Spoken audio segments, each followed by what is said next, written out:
known Corey for a long time. He's one of my first calls when I was in my garage. Great guy, industry leader in the Texas market. Obviously oversees CIP paving, CIP concrete, and most notably Rumsey Construction. So Corey, welcome to the pod, mate. Really excited to have you on. Yeah, Um, we just started CIP masonry six months ago because why not? really? Yeah, Wow. yeah. So tell me a little bit. So let's start off with this, right? I always try and give everyone a little bit of an insight into your journey. So tell me about, we started off as Kimley Horn, right? We started off as a CAD tech. Tell me about your journey, mate.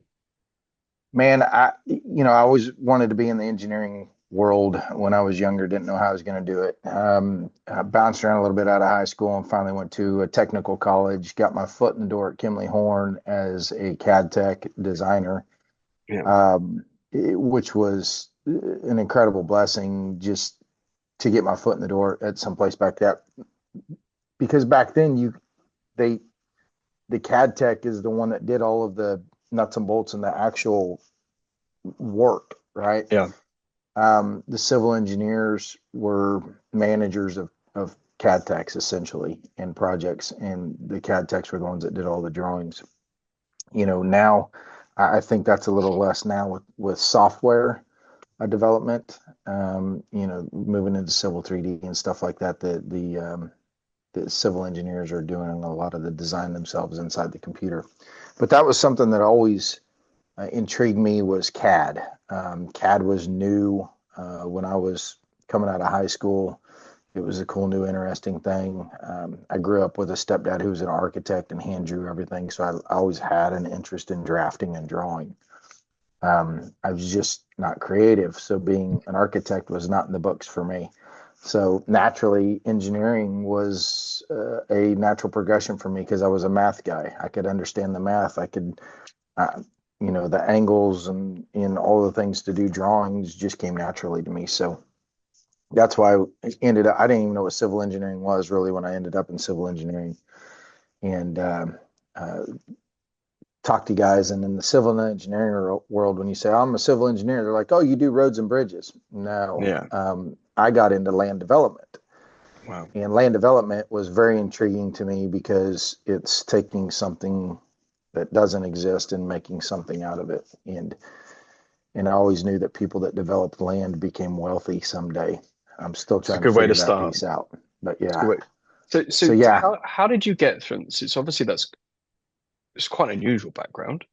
yeah. We see executives from a wide um, breadth of different backgrounds. So, how did you use your background in math to then go the estimating project management route to eventually then run your own shops? How did that stand you in good stead? And also, how did you use it? So I was actually going back to school to get my engineering degree when I met my wife and made a comment to her one day while I was going to school that how civil engineers were just boring to me. Like I didn't understand them. They they're just a different breed of people, not bad people. They're just a different breed of people, and it didn't fit with my personality. I, I understood the work. I loved the work, but the people just weren't there for me. And the only way for me to rise up in the civil engineering world would be to go back and get my 4 year degree in civil engineering. And when I made that comment to her, she goes, "Why are you going to school for this?" I was like, "Well, that's a good question." So I finished that semester and never went back to college. Um, but through that conversation with her, it was like, okay, what can I go do that there is no ceiling for me? Well, construction. I can go do construction. There's nothing over there that says that I have to have any kind of certain degree to go do that. So um, took just a huge leap of faith from Yep. civil engineering in 2008. Left civil engineering, went to work for a ground up GC. It might have been 2007. It Yeah. was it was before the recession. So rode that into the recession. Um, Recession occurs. I actually got fired from that job and talked my way back in at a lower salary because they realized they were overpaying me for what I knew because I didn't know anything. I knew how to do civil engineering. I didn't know anything about ground up construction. So I got them to hire me back just to learn. I said, look, man, I'm here to learn. I'm not really worried about the salary. I'll take a lower salary, something that's more agreeable to you guys. After I finished that project, they had no more projects to go to, so they let me go. And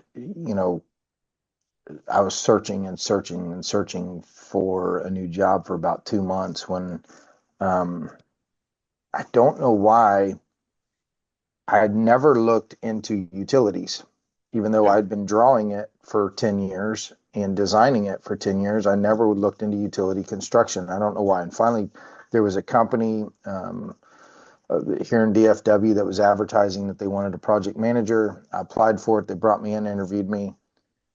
They came back and said, "Look, we've already got somebody internally for the project manager position, but would you be interested in an estimating position?" They said the hardest part about what we do is the takeoff and understanding the plans and what's on the plans. And since you drew them, you know what's on them, right? Makes a So lot of sense.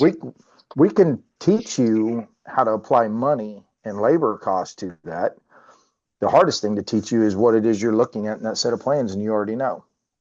And so I accepted a position with them, worked for them for about a year and a half doing estimating and project management. Went to a big pipe company out of Colorado with a guy that I'd met at the other utility company. We were going to start the Texas division for this Colorado company, laying large diameter transmission pipes for sewer and water. Was with them for about a year when the guy that I was going to go do that with had a stroke, and without him, I just didn't know enough to proceed on. Mm. Knew a local company that was looking for somebody. Applied with them, went to work with them, and was with them for about a year and a half. And this is like this whole year and a half, year and a half thing was starting to grind up because I'm a ride for the brand guy, right? Like I like to go to Yeah. work somewhere and get in there and feel comfortable. And so the guys at Rumsey approached me at the last place that I was at through a recruiter, and who's no longer with us. God rest his soul and his family. It's a terrible accident, but he was an awesome guy. And he kept calling me, and I'm like, no, I'm running everything over here. Like it's me and another guy. We're building this deal. Yeah. I've got control over everything. I wasn't being paid very well or taken care of. And but I had full control. I had autonomy, and I was learning more than I'd ever learned. It was just a special circumstance I was able to fall into, working for a company that had a business owner that really didn't want to be involved with the company. So it allowed me to just kind of do whatever I wanted to do. I could either fall on my face or I was going to rise up.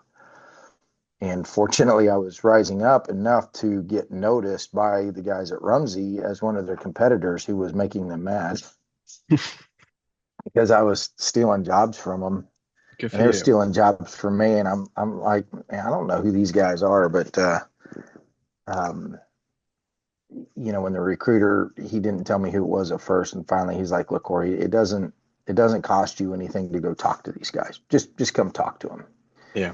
And I said, I finally acquiesced. He said, man, I keep calling people and they keep giving me your name, and so I'm coming back to you. I'm like, all right. So I came over here and met with Steve Rumsey and Gary Wells, Wow. the two guys that were the owners at the time. And it was, 15, 20 minutes into the conversation, I realized these guys were entrepreneurs, not Yep. just business owners.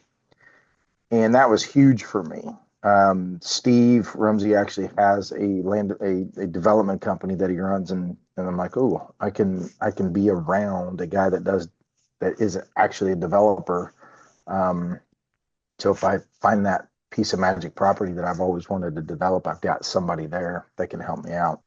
Nice. And working for people that have an entrepreneurial mindset is far better than working for somebody who's just, worked their way up through the company and then bought the company from the original owner. They don't really understand that going through that risk piece. of starting a company from nothing. So when I got over, it's me, Gary, and Steve Rumsey, and Steve Rumsey's hired me because he wants to exit stage left, right? Yeah, sure. He wants development starting to take off again. He wants to go be in the development side of things, and so it's me and Gary, Good for just you. starting It's the quite company from nothing. Yeah, it's quite there's a lot to unpack in there. The first yeah, thing is about the risk is most people don't understand the definition of risk. Risk is three-dimensional, not two-dimensional. And it's been quite consistent throughout your career that you did take on risk, but you also bet on yourself with a thirst for yep. learning.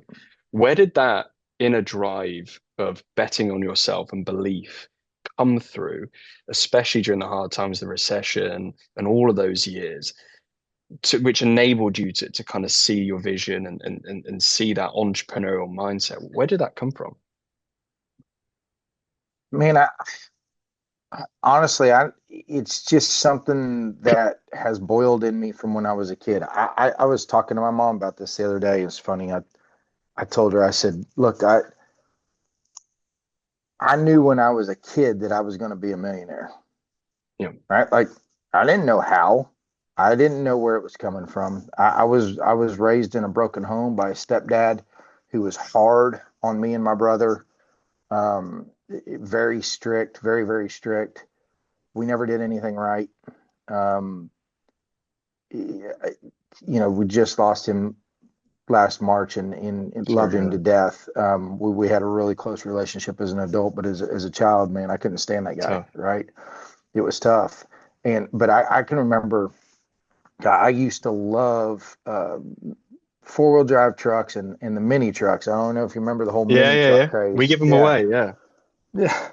And so I had magazines that would, four wheel and off road magazine and mini trucking, and I would cut out pictures of these trucks and I would stick them on the back of my door, which was the only place I was allowed to put anything that I wouldn't get in trouble and get grounded for sticking something on the wall. And I had that back of that door covered in trucks, mini trucks, in Lamborghinis and Ferraris, right? And I just remember sitting there looking at those, going, I'm going to own those someday. I don't know That's how, I cool, don't know man. why, but I want that, and now I'm going to go figure out how to get that. And I I don't know, man. Got It's in middle school, got in high school, and I just it was an inner feeling. I don't even know how to explain it. if you could go back then, because that's quite a remarkable story. And I'm an entrepreneur myself. I'm a very average CEO, right? And I I'm would I'm on not call myself an entrepreneur because I didn't take the big risk, with this company back in the day. Steve and we Gary would did. call it an intrapreneur. And yes, yeah, So an intrapreneur is one where they work within an organization, but they have an entrepreneurial mindset that yep. broadens the company. And you've got different I'm levels. You've got far people. too conservative to be an entrepreneur. You have to be a Like, bit mad. Yeah, you have to be a bit. You have to be a bit you mad. you you said it, Yeah, but you are not wrong. yeah. I I think the passion, though. I think the passion is a multi-layered word, and Yep. the industry is one obviously that captivated you from a young age. Where did you obviously?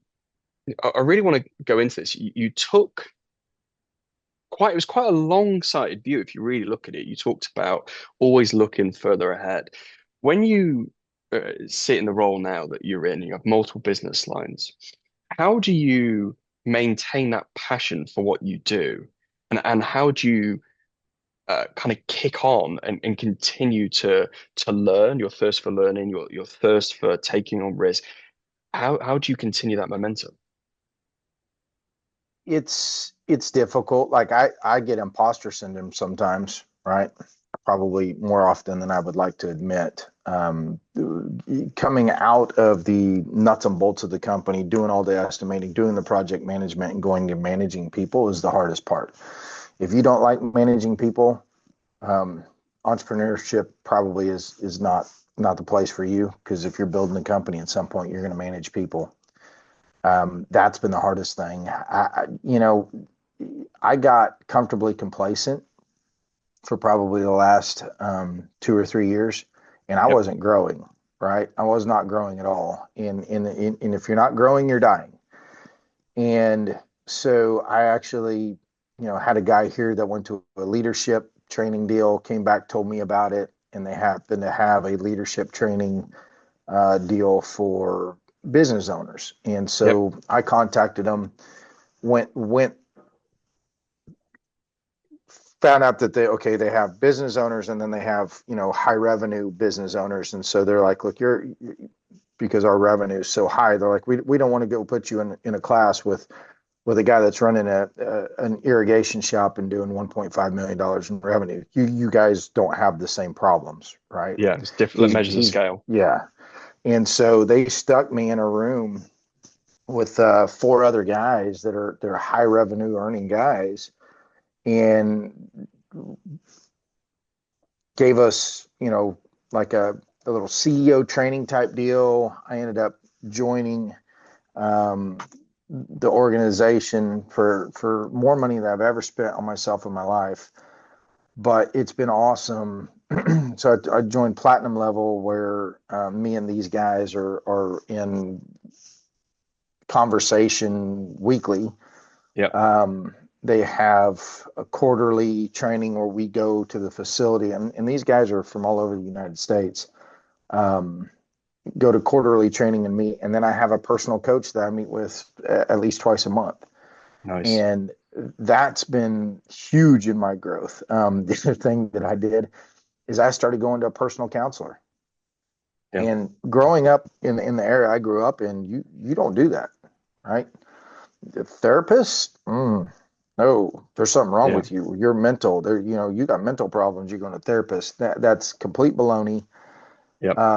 There are things from my past that are actually affecting how I manage people. Yep. And I'm learning how to manage people better by dealing and addressing those things that I didn't even know I needed to address. And so that stigma of counseling or having a therapist, throw it away. Throw it away. It is holding you back. Go talk to somebody. Have that person outside of your regular field of friends and family that you can talk to and bounce things off of, and either get validation of, yeah, that's correct, or be told, you're going about that wrong. You're about to cause a bunch of problems. Right. It's quite So hard, mate, especially for someone it with the it that is. most business owners, comparison is the thief of joy.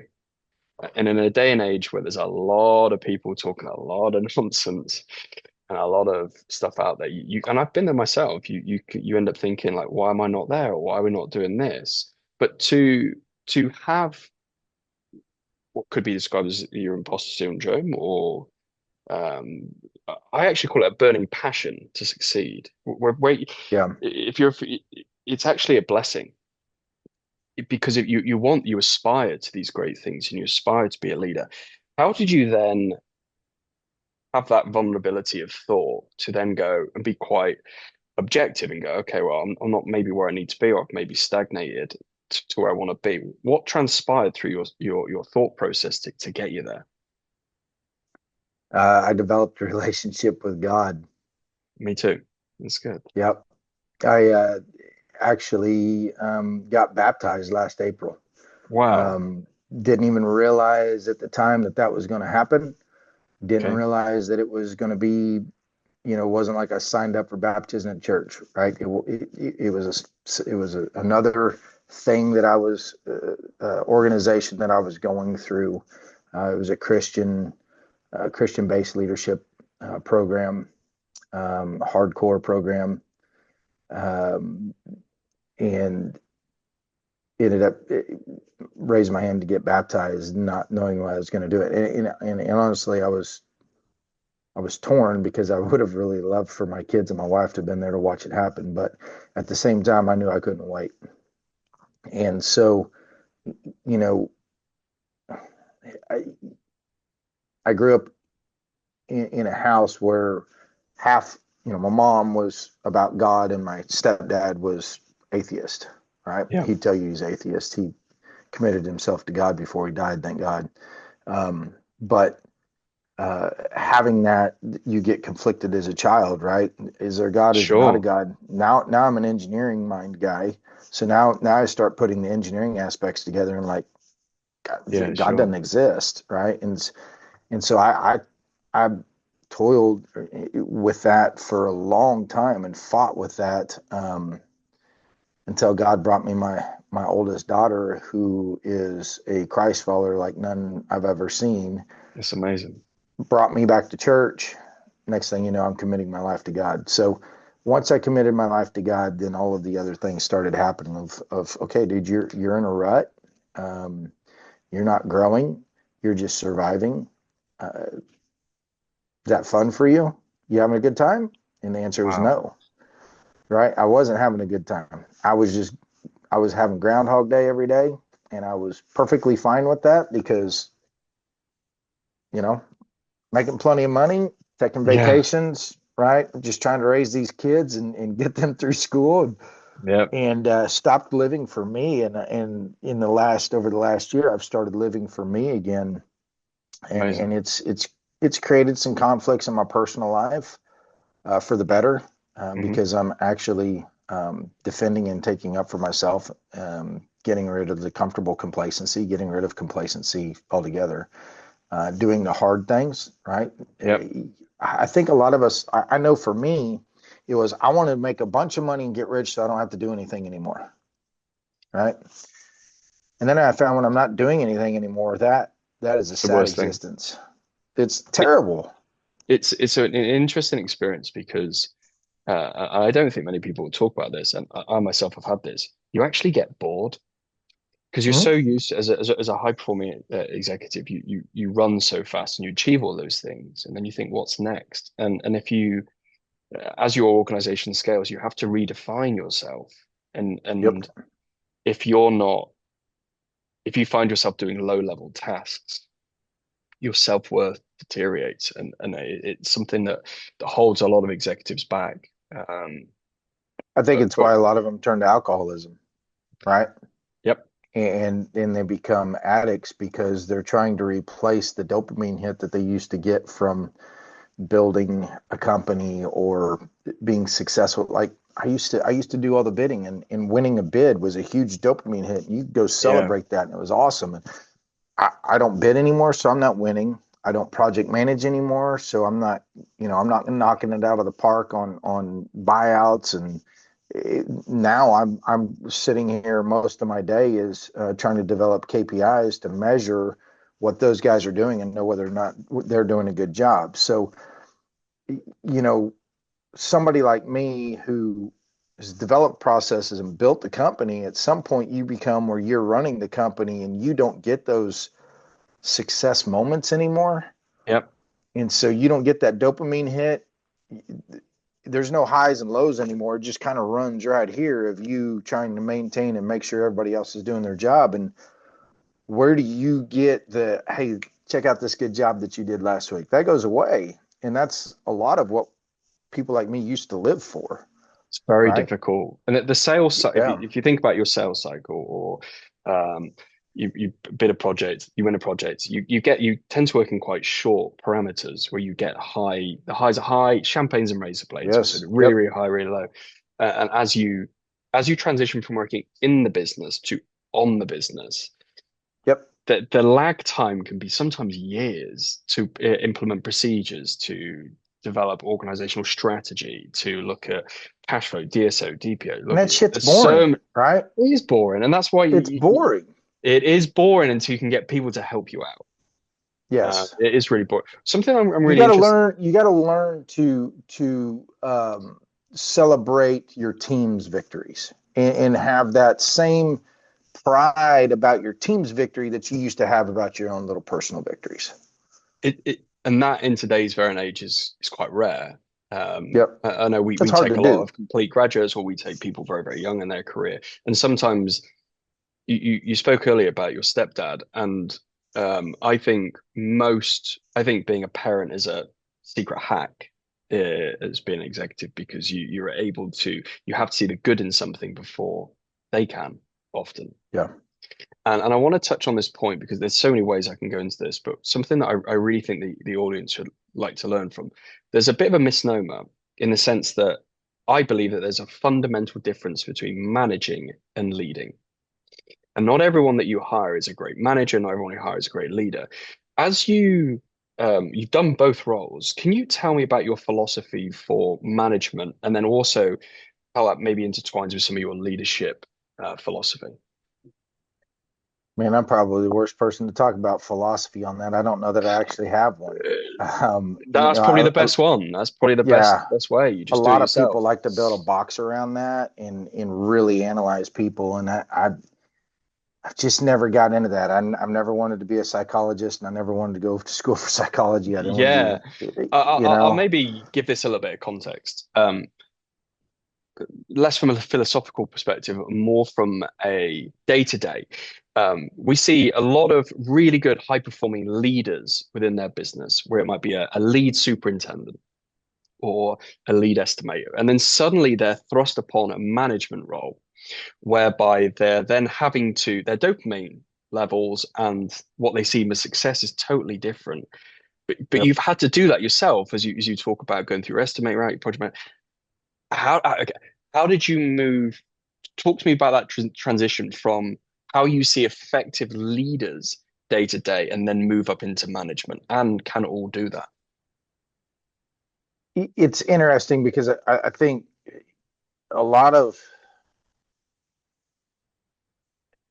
a lot of leaders or managers want people to lead and manage like them.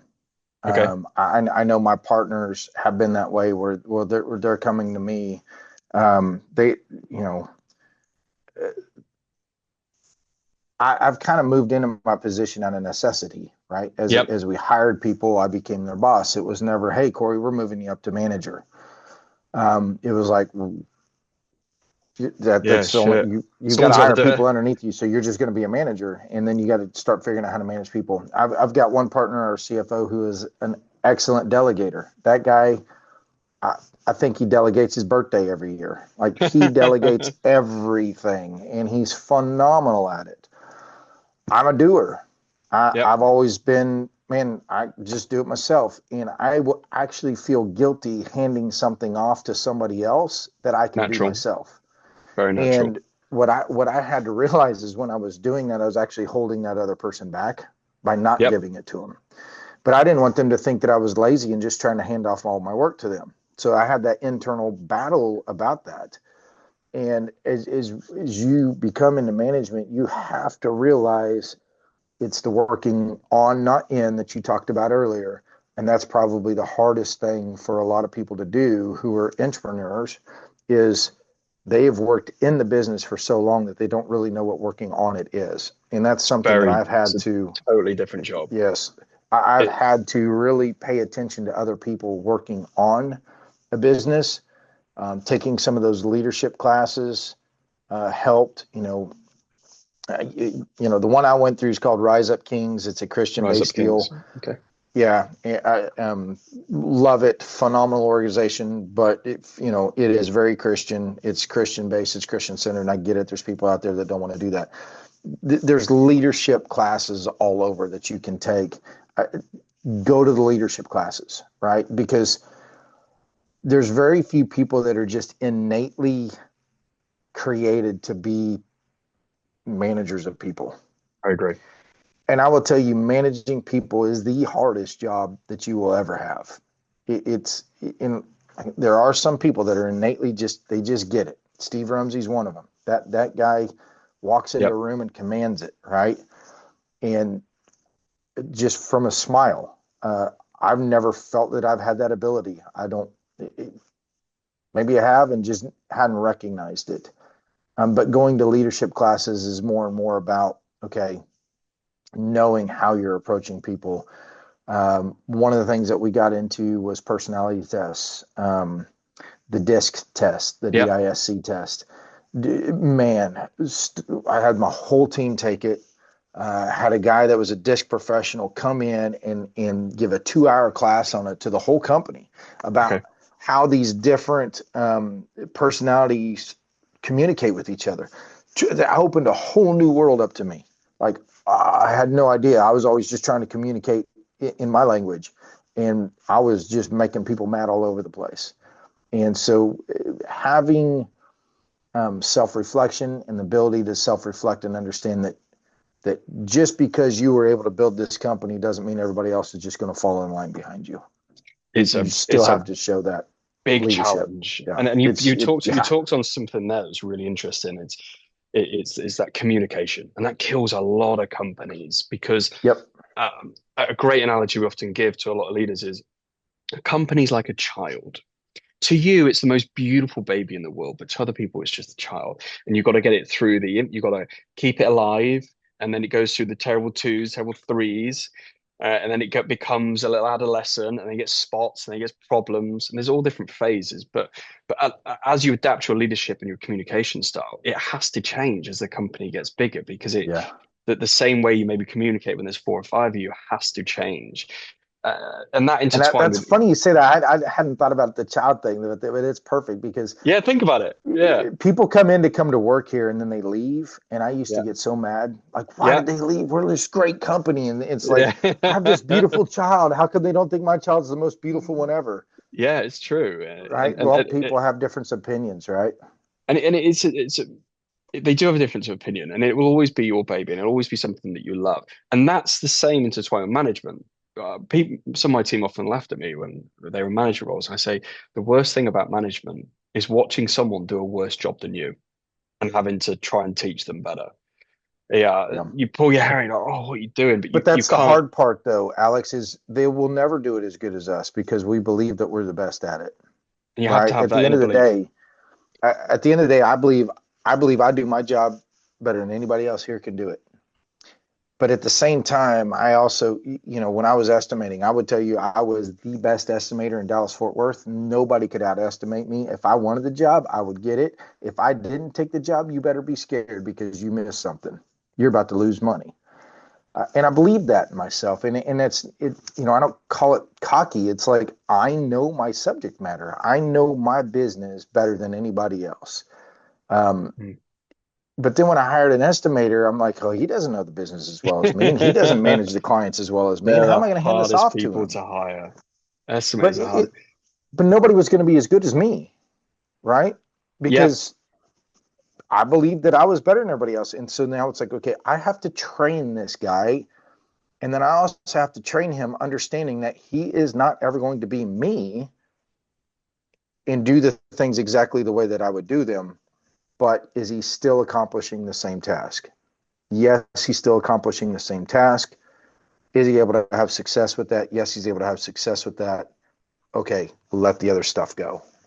interesting. That's hard. That's It's super definitely hard. it's definitely a superpower having an estimating background in your role. You'd be Yeah. amazed. Very few have.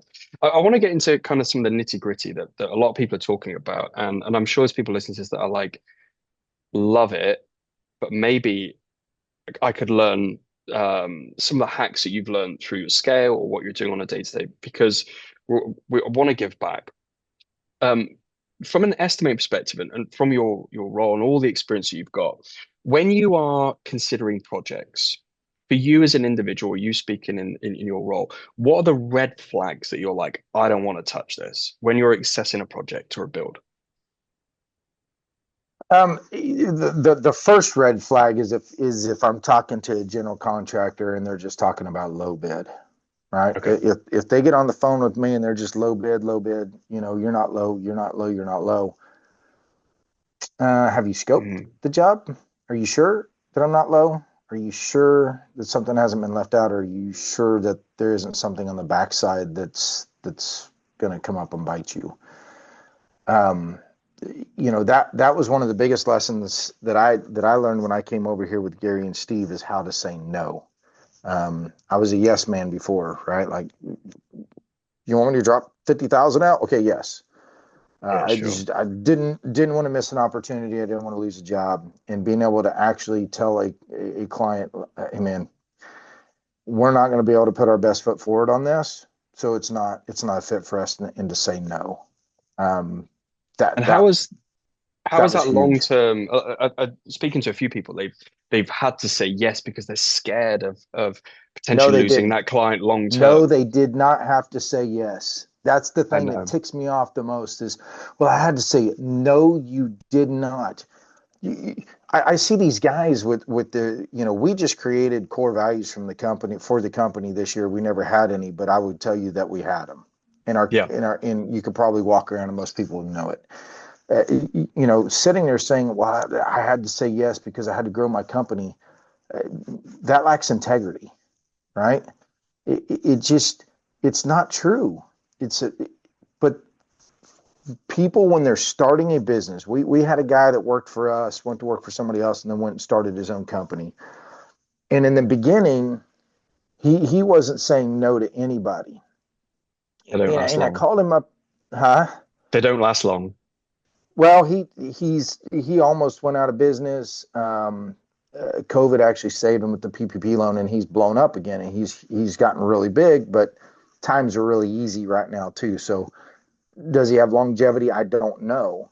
But I called him up and I said, dude, he goes, man, I'm having to negotiate to get this job. And I said, what were you negotiating? Well, I wasn't low. And I said, no, dude, you were low. You were low. They asked you for another $50,000 and you gave them $50,000 because you're too scared to say no. Right? You didn't know your costs well enough and you weren't willing to stick by your guns and say, look, I'm not dropping below this level of margin on this project. You were so scared of not getting a job with that guy that you said yes. You dropped $50,000 off of your own price because you were already the low guy, but you didn't have the fortitude to say no. You were too scared. And I get it. Interesting. I get it, man. Before I came to work with these guys, I used to be the same way, man. I was working for a company that was failing. I got to work there and found out that the guy was going and getting payroll loans to make payroll. I thought, geez, what did I get into? He'd gone through divorce and he owed a divorce settlement. Within 6 months, had him back in the black, and I was doing the same thing. But it was during the recession. We were picking jobs up for cheap just to Yeah, make sure that we had work. sure. The problem is those guys that have that same mentality when times are good, like they are right now, and are still doing cheap work when we don't have to. Like we did work at cost for years in the Yeah. Metroplex. And then when times started getting good, it was like, oh, you're raping everybody and you're taking everybody's money. I'm like, I'm making my profit that I should have made the last 2 years. I'm not Agree. like, just because my margins are higher than you think they should be. I worked for free for 2 years, right? Trying to get out of this recession. How Can I then? not make some money now? I agree, and the point, you see so many silly bids. I follow loads of them. I'm like, I'm not an engineer. I'm never hire me. I'm a terrible one. But you sometimes see that crazy bid. Like, where have you got that from? How have you spoke there quite passionately about your core principles, and having seen your success as a business. I know that whenever we speak, you talk about like the DNA, the heartbeat of what your organization holds of its own. How can you tell me about the rollout of your core values and principles across a business and how that has potentially radiated across the team and kept everyone together from an employee engagement perspective?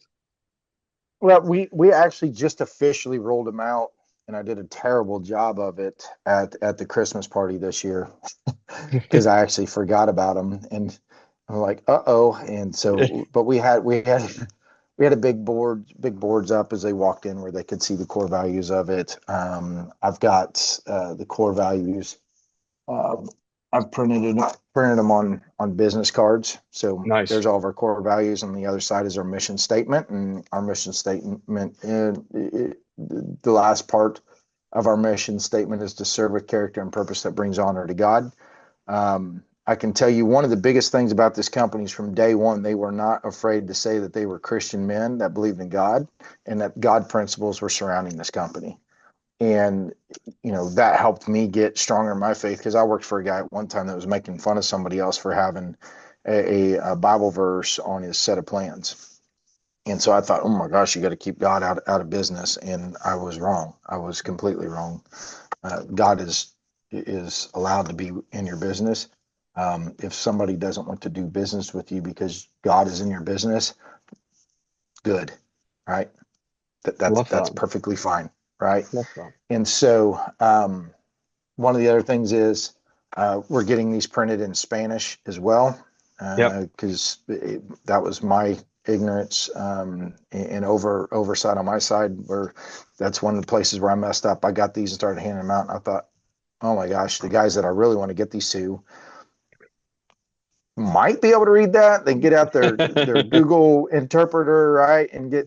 But I don't want to do that. Let's get it in their hands in a way that they see it, understand it, and can read it and live it, right. And so we're going to get those in Spanish. I've got gift cards where I'm going to give out to certain guys, to where if they're out on the job site and they see somebody living up to one of our core values, they're to walk over there and give those guys a gift card and say, hey, good job.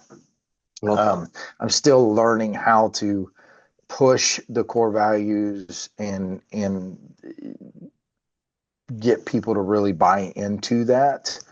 But at the end of the day, those don't mean anything if us leaders aren't living up to those core values, right? Completely agree. I don't Completely really agree. even need to have these core values, and I haven't needed to have these core values for the 14 years, 12 years I've been here, because we lived these core values. These core values were instilled in everybody that worked here. They saw us acting, persistence, accountability, integrity, dependability, and quality. Everything we did was revolved around those. So I didn't really need a card to go out and show them. But as we get bigger and we want It's to tough. expand that culture, it's better now to have that written down. Repeat. I actually just our conference room is two sides of it are glass, and it felt like a fishbowl, and I wanted to frost it. Instead of frosting it, I put the core values going around that glass on the inside and outside. So now it It's blocks the quite. outside people from seeing in, but also it's very big and in your face. Here's our core values. It's good, mate. That's it's important because how you do anything is how you do everything. Yep. I just And listened to that on a podcast with a professional football player, and I actually made my son listen to that podcast so he could hear that line right there. there is something that I can maybe throw out there. We live and die by our core values. And one of ours is trust. Our number one is trust. And we actually, I'll share some of this with the audience. We actually let go of our best salesperson last year. Our record setter broke every record, but we kept lying to us and kept broke our trust, and we decided to part ways. And I actually think it's one thing saying these things, but as a leader that you talk about, living and breathing them and showing that vulnerability as a leader, and vulnerability is your strength. Like that's really hard. That is really, really hard. There's certain ways to measure it that I'll share with you, but can I ask you about those core values and why particular those ones? We actually had our first leadership retreat Yep. in last June. A lot of that came from me having gone through that leadership training and realizing, we've got to hurry up and do something here, or Yeah. everything's just going to kind of fall apart because we're not, So I started up a leadership meeting that's once a month. Every month, the leadership of the company goes and sits down and talks about, kind of the strength of the company, where the company's at, where their department is, how we're interacting with each other, and what do we need to do to make this better. And so we went on the Interesting. leadership retreat, and on the retreat, we all sat around and came up with these core values. And the interesting thing is, we sat there and said, is there anybody in our organization right now that does not live up to these core values? And about 80% of us said, there is one person. And we all named the same person. It wasn't even 2 months later, that person was let go from the company. It's the best decision Um, you made. Best decision you and made. that person was one of the hardest workers inside the office, rode for the brand. Rumsey Construction, you are not going to mess over Rumsey Construction, and I'm going to make sure that you don't. but the attitude of that person and the way they responded to upper management and leadership, the way that they would talk about upper management and leadership, and actually was sharing confidential information about other people with other employees. And we just said, well, we just can't have it. And that was one of the things that they talked about in the leadership classes that I went in is, you've got A players, B players, and C players. And what you want to hire is A players. It's okay to have B players, but your C players you got to get rid of. And your C player might be your highest performing employee, but they're a cancer to everybody else. They're actually holding everybody else back. They might be the number one sales position in the company, but they're a cancer and you have to get rid of them, and your company will thrive when you don't. And that's one of those things that's where people get scared. I mean, this guy's bringing in all the revenue from the company and you want me to fire him? Got to do it. How am I going to pay my bills? I promise you, fire him, hire 2 more A people, you'll pay your bills. Love that. Cancer spreads, probably have some money to put away. Yep. It cancer absolutely spreads. Does. There's a really good axis that we roll out ourselves. We advise a few clients on it. It's called a conduct and capability axis.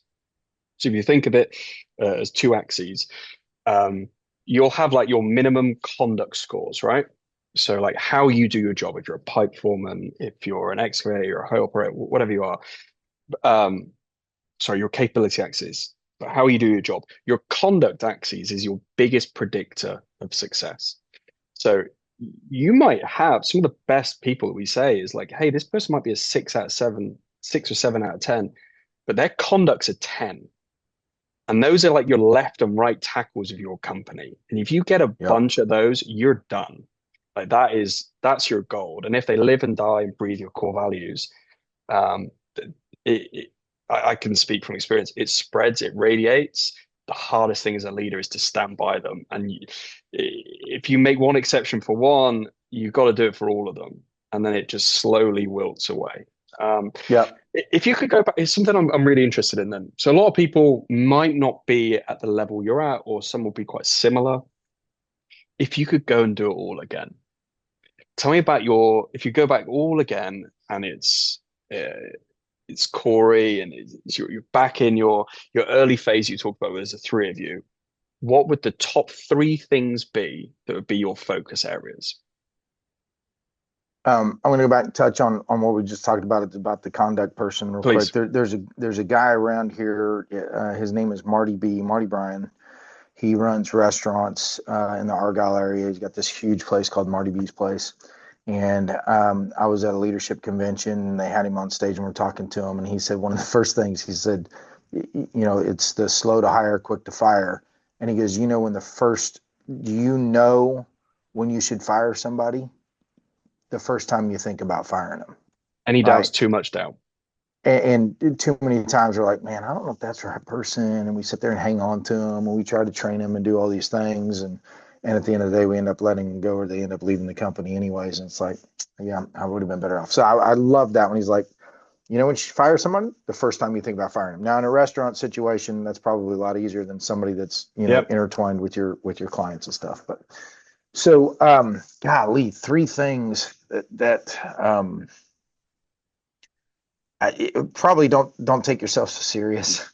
I got called. Oh, geez, I can't think of it. I'll try to think of it later. But they had a nickname for me for a while because when I was at the office, it was Game Face was on all the time, and it was the Lego character.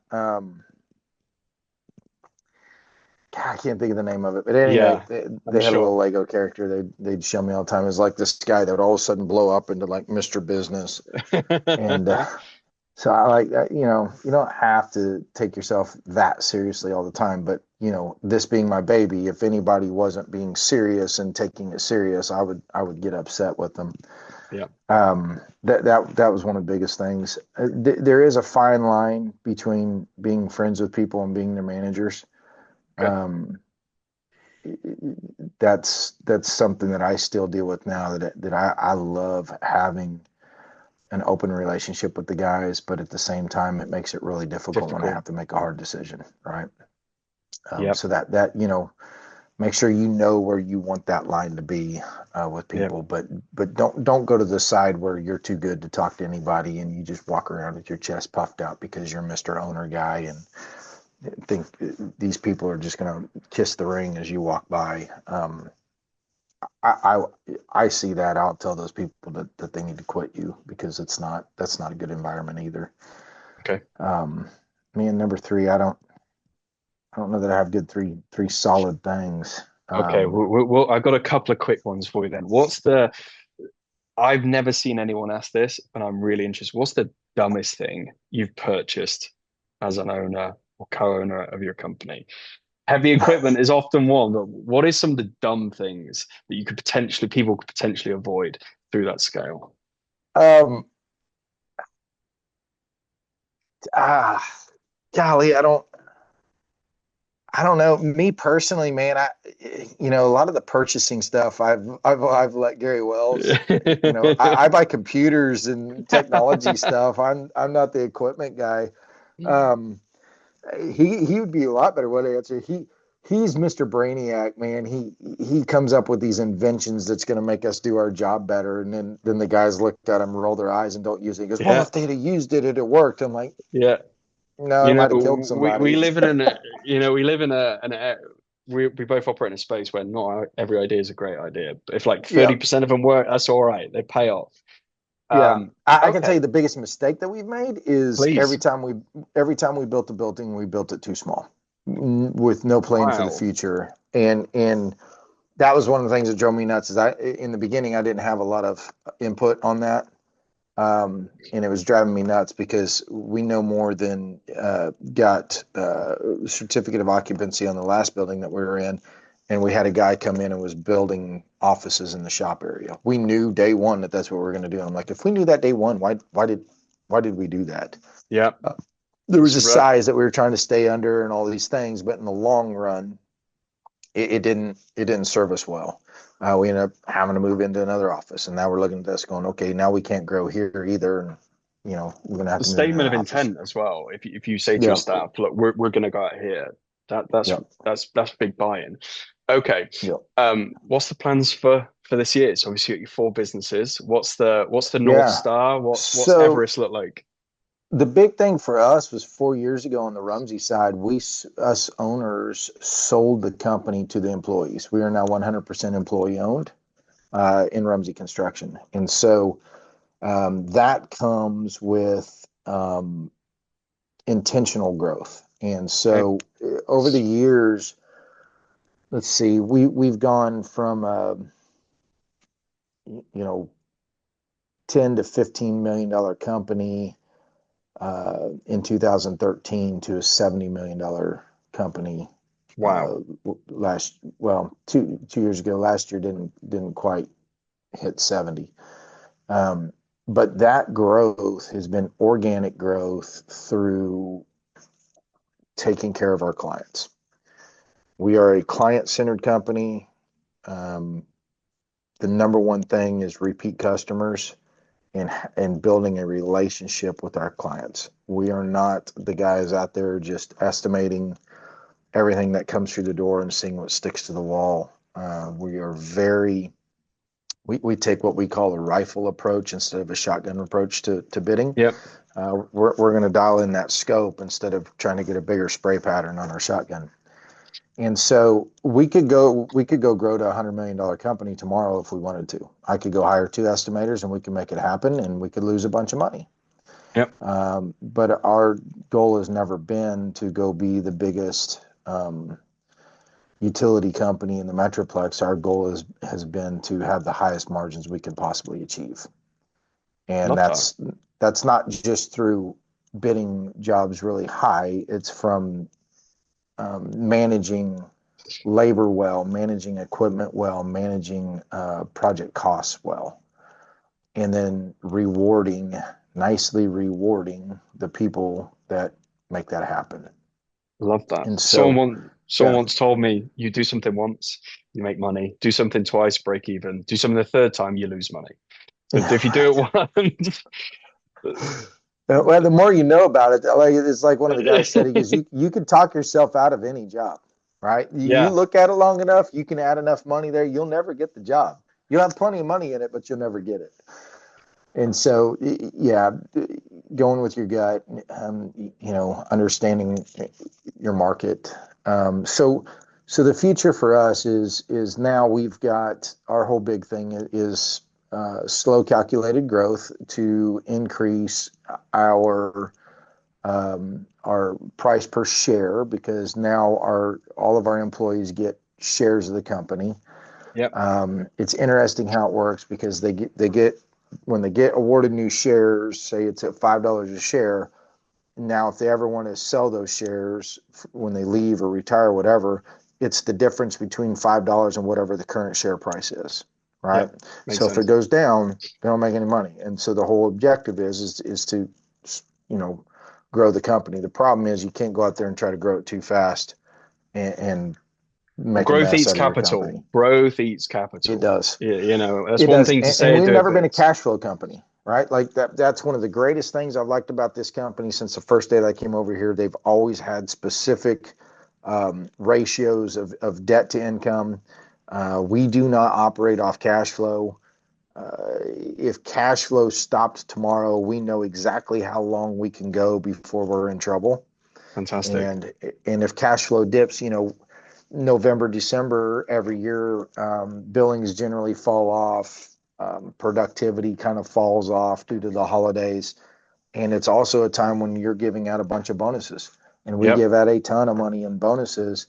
And nobody is scared that the billings are dropping off and we're spending more money than we've ever spent before because we're not living off of cash flow.